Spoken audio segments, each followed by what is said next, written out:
Trata-se de recurso eleitoral interposto contra a sentença que julgou improcedente AIGE, ajuizada com fundamento em suposta fraude à cota de gênero nas eleições proporcionais de 2024 no município de Salitre, atribuída à Federação Brasil da Esperança e a seus candidatos ao cargo de vereador.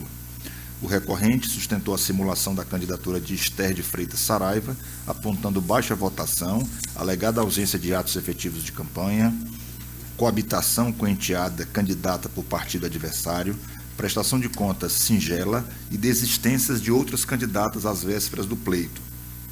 Já os investigados defenderam a regularidade das candidaturas, a existência de campanha efetiva e a ausência de prova robusta de ajuste fraudulento. Há duas questões em discussão. Definir se os partidos que integraram a coligação no pleito majoritário possuem legitimidade ativa para ajuizar isoladamente AIGE voltada à apuração de fraude à cota de gênero em candidaturas proporcionais. E 2, definir se o conjunto probatório dos autos é suficiente para caracterizar fraude à cota de gênero, com a consequente cassação da chapa proporcional, anulação dos votos e imposição das sanções eleitorais cabíveis. Passo ao exame da preliminar. Estou afastando a preliminar de ilegitimidade ativa, pois a vedação de atuação isolada dos partidos coligados, prevista no artigo 6º, parágrafo 4º da Lei das Eleições, restringe-se ao contexto do pleito majoritário. Como a investigação versa sobre candidaturas proporcionais, para as quais não se admite coligação, subsiste a legitimidade autônoma dos partidos políticos para o ajuizamento da AIGE, nos termos do artigo 22 da Lei Complementar 64 de 1990. É o voto preliminar, senhora presidente. Obrigada. A Corte acompanha? Sim, senhora presidente. Preliminar rejeitada à unanimidade. Pode prosseguir, desembargador.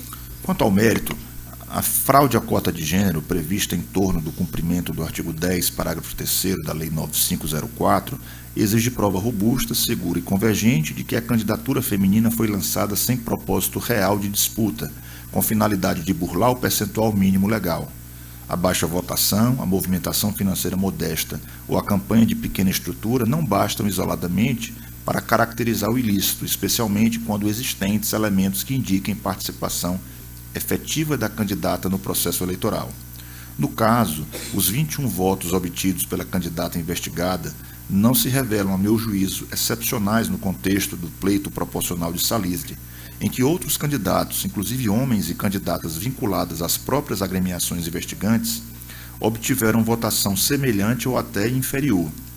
O desempenho eleitoral reduzido, quando contextualizado na realidade local de dispersão de candidaturas com baixa votação, não autoriza a presunção de candidatura fictícia.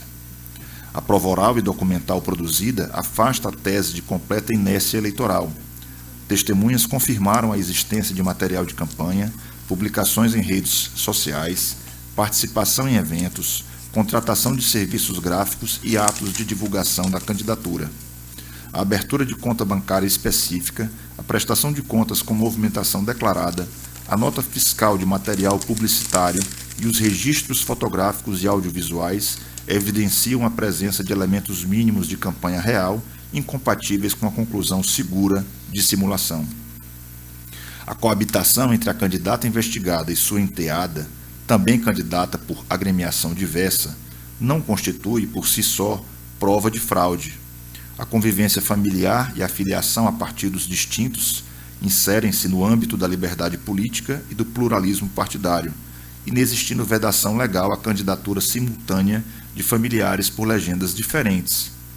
Para que tal circunstância assumisse relevância probatória, seria indispensável demonstração concreta de ajuste prévio ou conluio, o que não foi comprovado. As desistências das candidatas Jéssica Cristina Enes e Maria Lúcia Viana da Silva, regularmente homologadas pela Justiça Eleitoral, não demonstram, sem prova adicional de prévio ajuste fraudulento, a artificialidade da chapa proporcional. A desistência de candidatura é ato juridicamente possível e ausente evidência de que os registros tenham sido efetuados apenas para posterior renúncia estratégica, não pode ser convertida automaticamente em indício suficiente de fraude à cota de gênero. O conjunto probatório, analisado de forma global, não alcança o grau de certeza necessário à desconstituição dos votos. a cassação da chapa proporcional e a invalidação de mandatos eletivos.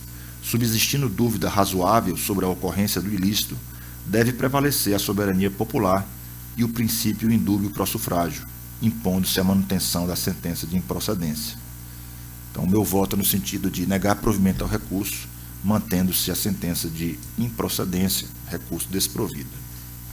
Obrigado, desembargador Maximiliano. Quero louvar aí a opção pela leitura da emenda, muito bem compreensível, com os pontos principais e relevantes do processo. Então, como voto, desembargador Edilberto. Obrigado mais uma vez, senhora presidente. Senhora presidente, de forma muito objetiva, na verdade, né? Parabenizo o nobre relator pelo voto, né? Confirmando a sentença já muito bem feita também pelo colega, de tal forma que acompanho na íntegra o nobre relator, senhor presidente. Obrigado, desembargador Edilberto. Com o voto, desembargador Cavalcante. Obrigado, presidente. Cumprimento a corte na sua pessoa, a procuradoria do doutor Celso, os servidores na pessoa da doutora Orleana, os advogados, doutor Emetério, doutora Isabel, e parabenizo o relator pela emenda muito substanciosa, e parabenizo e acompanho na íntegra. Obrigado, desembargador Cavalcante. Como voto, desembargador Wilker. Obrigado, senhora presidente. Parabenizando o eminente relator, eu o acompanho na íntegra. Obrigada, desembargador Wilker. Como voto, desembargador Durval. Também para...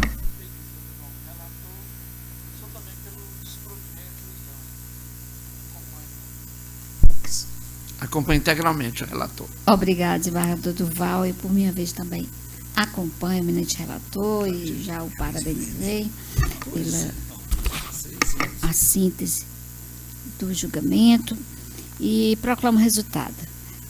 Preliminar rejeitada e, no mérito, recurso conhecido e desprovido à unanimidade nos termos do voto do eminente relator, julgamento encerrado.